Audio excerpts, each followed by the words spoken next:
Good evening, everyone. I'm Lindsay Mills. And I'm Lee Nelson. Glad you're with us.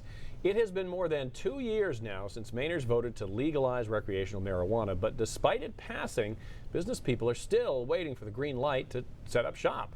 That is because Maine lawmakers are still working to make sure that proposed rules and regulations work for everybody before they send them on for the final approval from the legislature. Our Samantha York heard from a number of Mainers today, all hoping their suggestions make the cut. Hey, Sam, what's going on? Hey, guys. Yeah, so I met with members of the Office of Marijuana Policy today. They opened their floor to anyone who wanted to voice their opinion and concerns about the current proposed rules.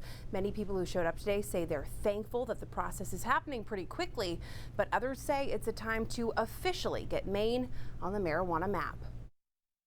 Committee members, thank you for holding these hearings. As Maine gets closer to establishing official recreational marijuana rules, this group has one thing on their mind. If we move forward, there's no going back.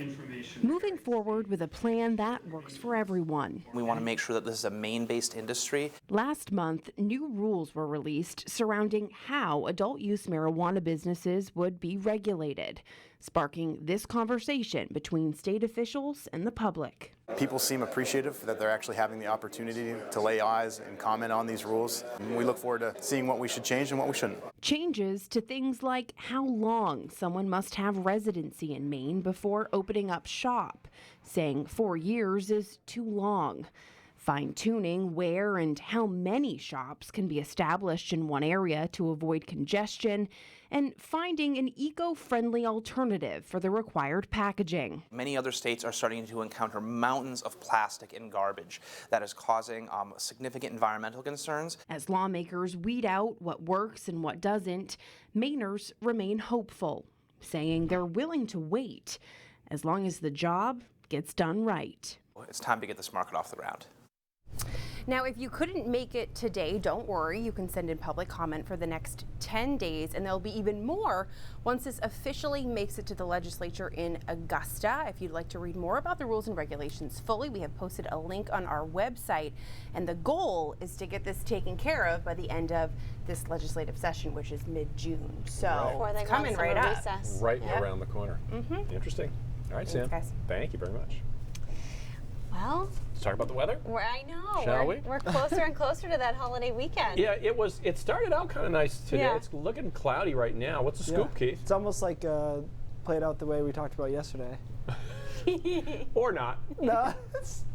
What did I say? Cloudy by 2 or 3? That's what happened, right? I think it was 2:30. But it's It was right between those two. what a jerk. All right, it ended up warm because of the early sunshine. 71 in Sanford, 64 in Portland, 65 in Augusta, 68 in Millinocket. Those were the official highs. You can see the clouds streaming in from basically the northwest here, part of a warm front, and the showers not far behind it. And so the cloudy up was the first part. Here comes all the shower activity and the rain.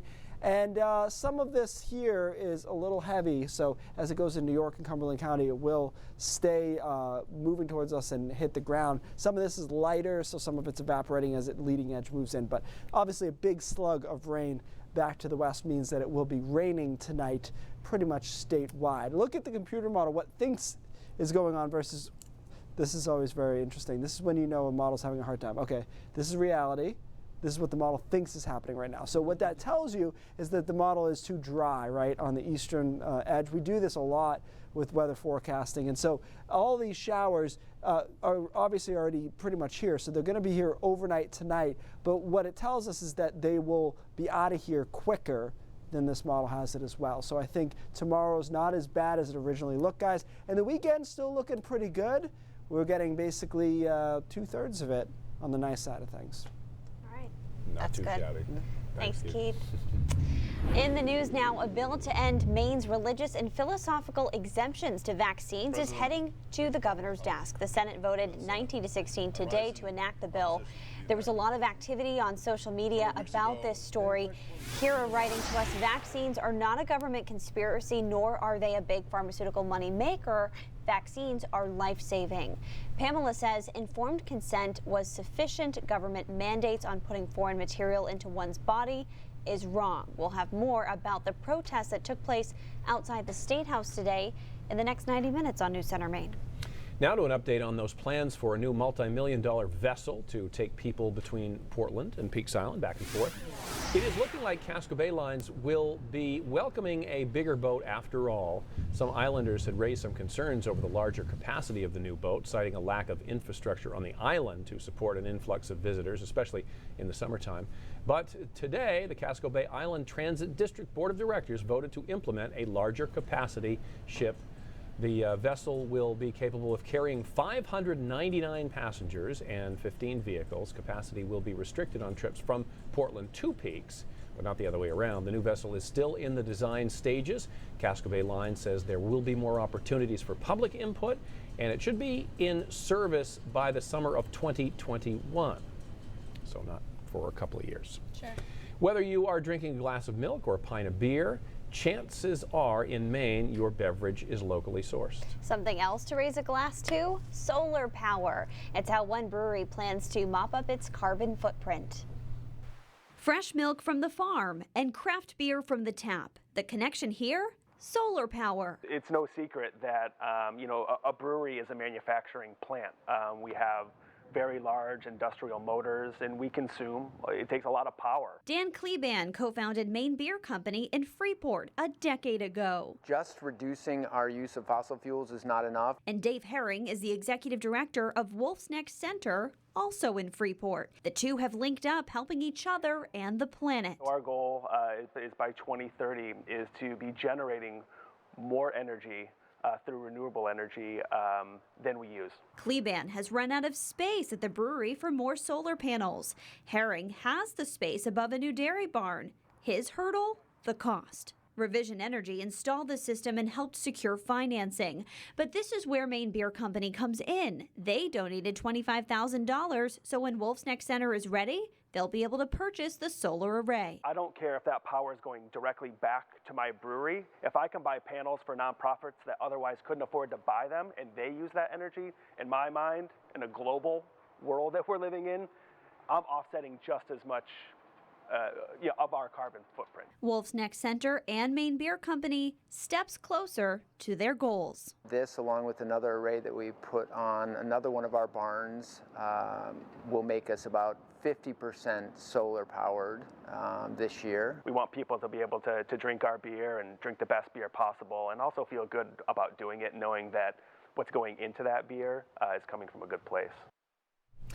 And according to the governor's energy office, there are currently 4,500 solar projects roughly happening right now in Maine. Pretty exciting stuff. Yeah. Well, up next, Uber is taking ride sharing underwater. That's pretty cool. And the hottest neighborhood in Portland wasn't always the hottest. How one brewery helped start a transformation and what they're looking to do next in part 4 of Portland Reborn coming up.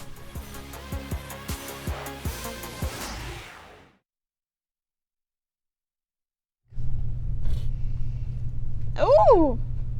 Amanda's holding a snake, a big snake. Okay. And a tarantula. Jeez,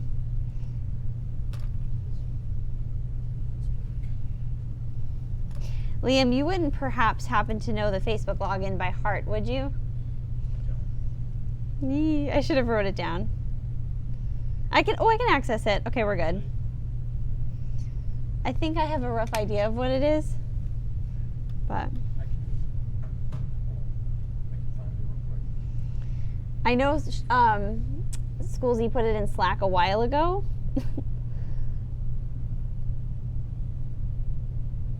I know, Rachel, I totally agree. You do get tired of when it's days and days and days with little to no sunshine. We did get a little today, a little slice of sunshine.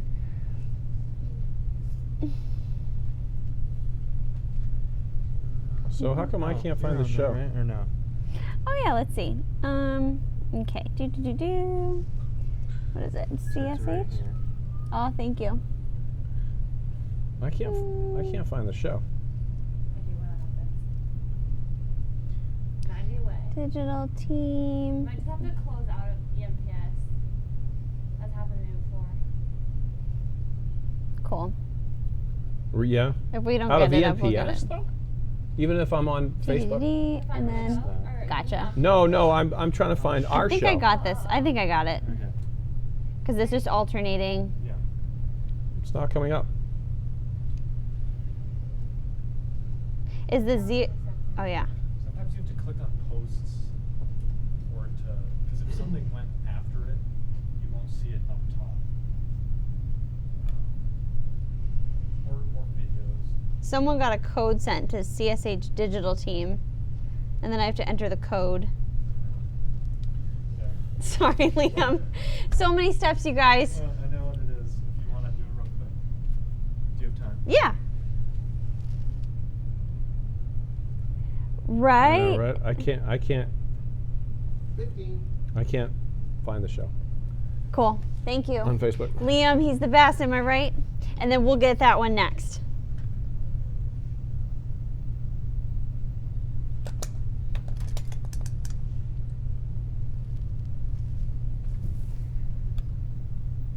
Welcome back, everyone. The redesign of the $20 bill featuring Harriet Tubman will no longer be unveiled next year. Yeah, this is the word coming from the Treasury Secretary Steve Mnuchin. The unveiling was scheduled for 2020 to coincide with the 100th anniversary of the 19th Amendment, which of course granted women the right to vote. According to Mnuchin, the design process has been delayed and no new imagery is going to come out until 2028. Mnuchin says new features are coming first for the $10 bill and the $50 bill. The Tubman design was announced in 2016 by former Treasury Secretary Jack Lew.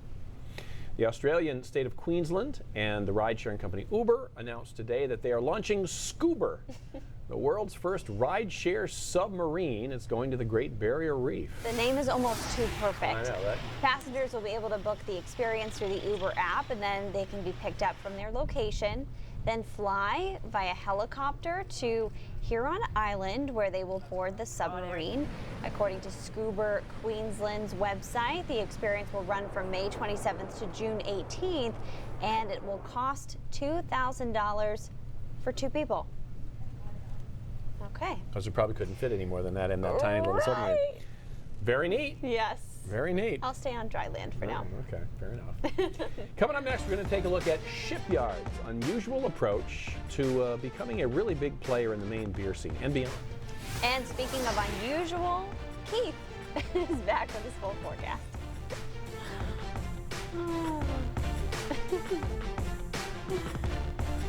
True. What did that say? Everyone has a Good catch, Liam! Everyone has a preloaded screen. He's in front of all the monitors. Everyone's got a preloaded screen of Gutner's face. Liam, good catch. Guys, Mercury's in retrograde. Something's going on. So I just refreshed the news center there. And then I had to scroll down because the Bruins thing is pinned to the top. What did you just hit? So on the left side, you'll see like a posts, yeah. A News Center Maine thing. You just hit home. Okay. And then How far down did you have to go? I had to go down pretty far. Oh, maybe I didn't go down far enough. Because we have some things that are pinned. Oh, there it is. Maybe I just didn't go down far enough. That's probably it. Yeah, that's all good. Perfect. There we go. Yeah. Hello, everybody. Yeah. Takes a while, but I get there. I do have telescope. Send you the link, Lee.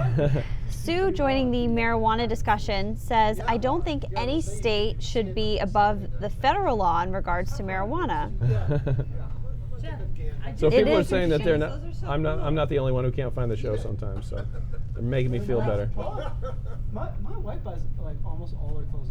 I know, Fred. I don't know why that is. That's probably a good question for Keith, but he doesn't believe in it. So. In what? I don't believe in it. Mercury in retrograde. Why does it go into retrograde every few months? That's a good question. I don't know. Yeah. We could talk about the actual event, but not that it's going to give you some sort of hex on the. I know. Have you heard of the Mercury in retrograde theory? I've heard that phrase, but I don't know what it means. It's when Mercury appears to be going like in reverse in the order in which it should be going in our solar system. And during that time, there's several times a year where it appears that this is happening. You're not supposed to make any big decisions. You're not supposed to do anything with technology because things go wrong and they're unexplained. And the only thing you can explain them by is Mercury in retrograde. He has the same face on that I did. Yeah. It's just nice to have an excuse for something. Retrograde is a good word to know, though. We use it in weather. How often and when does this happen? Like 3 or 4 times a year, right? There's a calendar. We can Google it. It's not actually going back. It's actually not. I would assume that would be the case, yes. Yeah. It just appears to. Oh, Fred doesn't believe in it either. Good, thank you, Fred. There's a similar phenomenon that can occur with eclipses where it could look like it's going backwards. Oh, really? Yeah.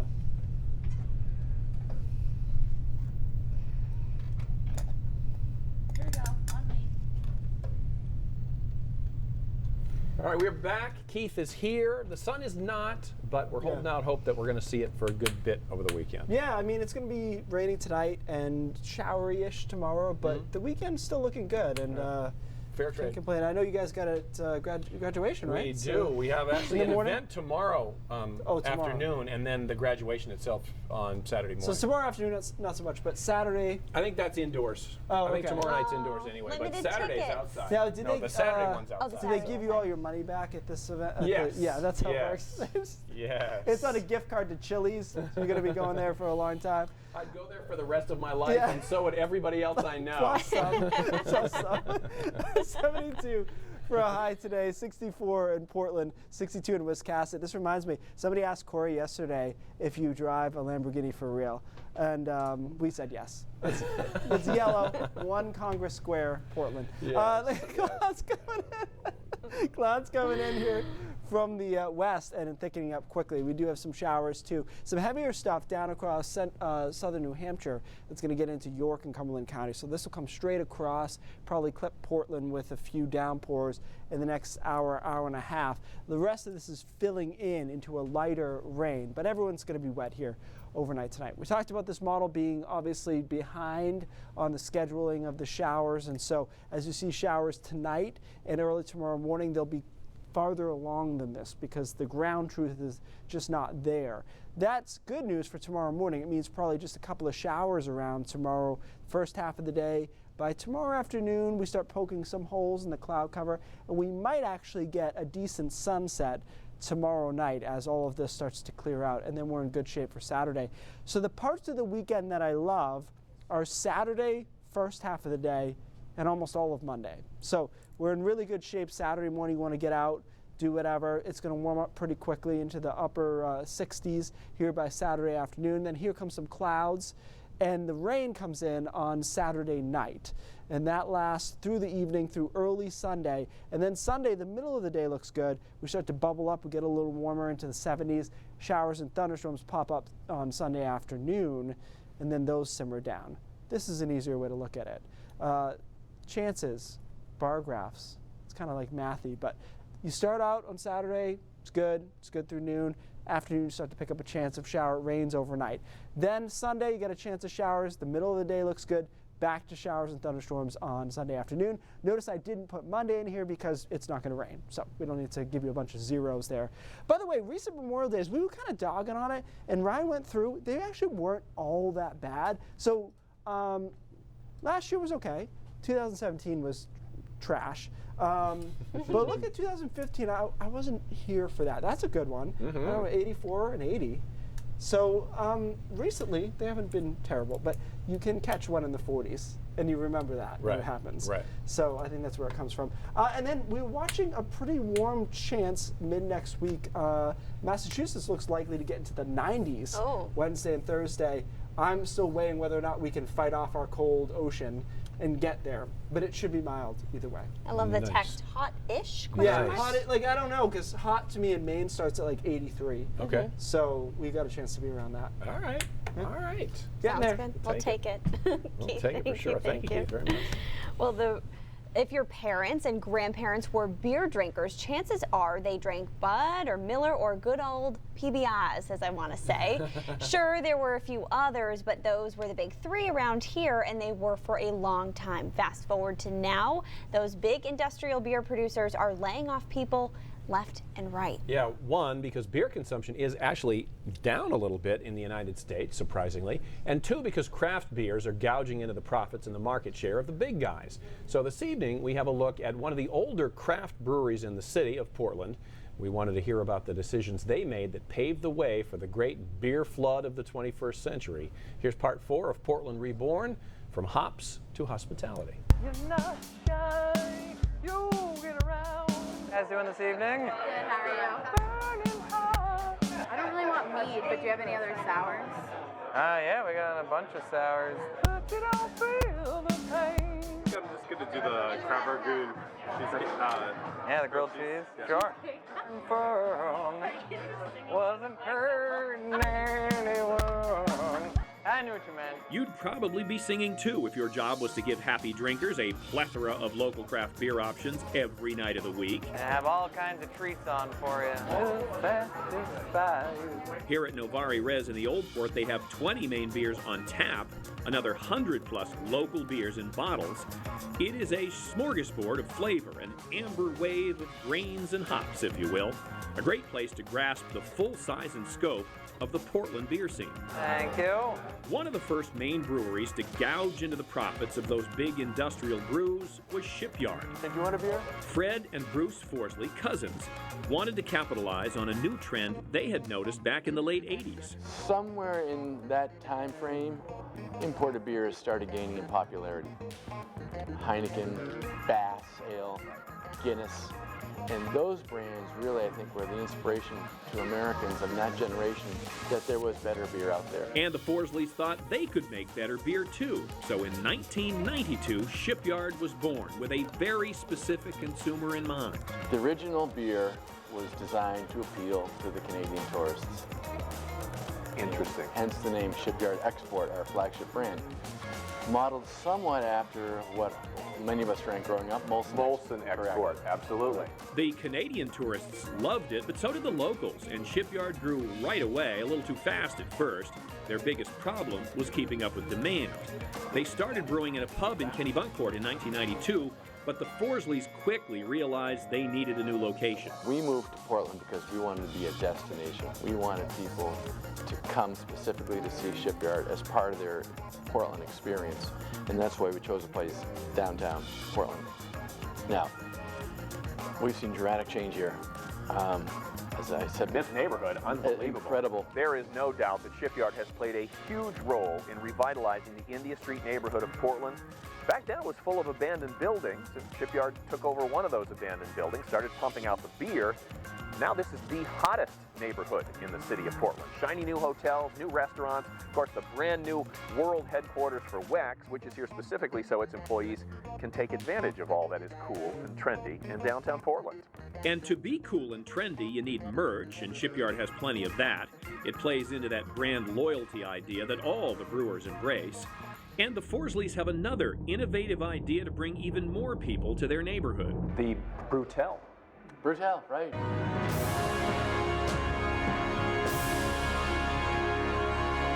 A beer-themed hotel, or Brutel as they're calling it.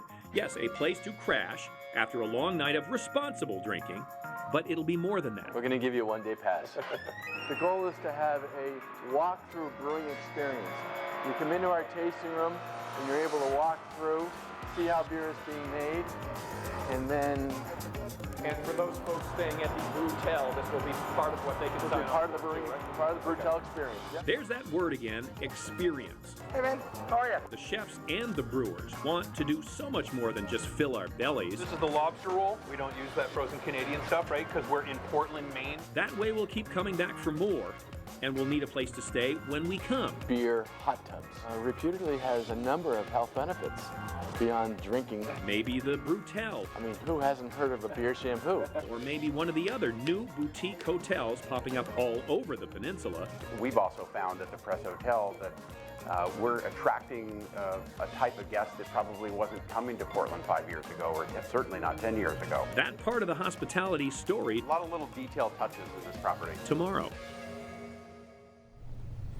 Yeah, so all these people flocking to Portland, they need hotel rooms to stay in, and don't worry, there are already a bunch of new ones open, and there will be a bunch more They're already under construction, so we're going to show you where tomorrow night as we wrap up the series. Good news for visitors. Yes, indeed. Although they are pretty pricey. I don't think there's any, you know, cheap ones being built. They're all pretty nice boutique hotels. So you're going to splurge if it's you're vacation, gonna have to splurge, right? Yeah. But you're splurging on the food and the beer already. You might as well splurge on the hotel room too. Exactly, all the way.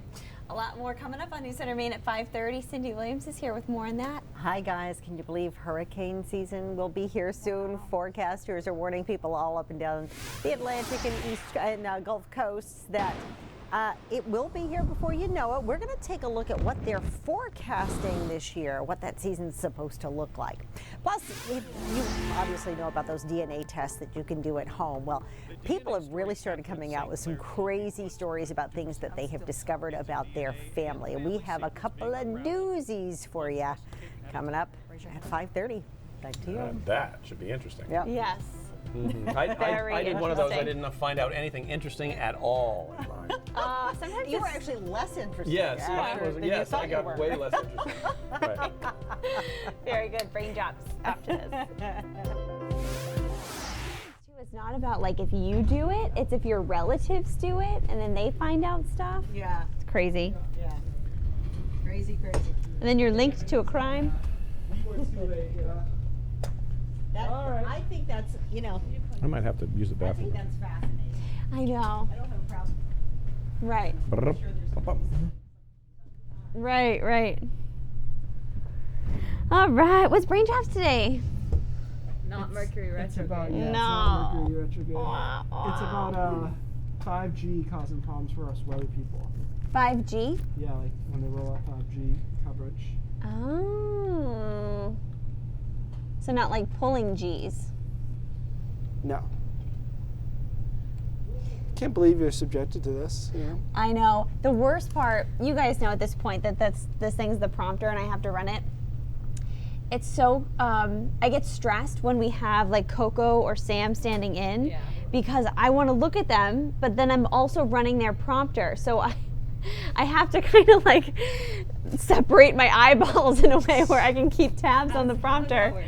Oh my gosh, I think it looks like I just don't know where I'm looking, but I'm just trying so hard to not burn them. You gotta get a prompter operator in your next contract. Yeah, be your right? thing. Well, once we hire an 11 o'clock producer, we should be good. Because I think usually the 11 o'clock producer does it. But it's hard. We've been doing some interviews here at News Center Maine, actually. We had a couple people in. I was like, I don't like any of them, you shouldn't hire them. But really? No, I don't know. Oh, They today, also- I like the girl we had today. If she's watching, hey. From Worcester. Yeah. Rochester, Mass. She's from Rochester. Yeah, lives in Worcester. I think that's what she said. But Worcester's an interesting town. It's like, it's pretty big. Yeah. But it's always lived in the shadow of Boston in a weird way. Like, it's got a lot to offer, you know. But it doesn't, like, there's more restaurants in Portland than there, and there's a ton of people there. You know? Second biggest. It might be. I don't know the stats off the top of my head. That's a good question. One of my- Springfield is pretty big, isn't it? Yeah. Hold on, look it up. Now I want to know. Springfield has its own television market. Yeah. One of my first news stories I ever covered was in Worcester, and it had something to do with blood on a sidewalk, and I was just like, I wasn't ready to see that. So now that's what I think of when I think of Worcester. Worcester second?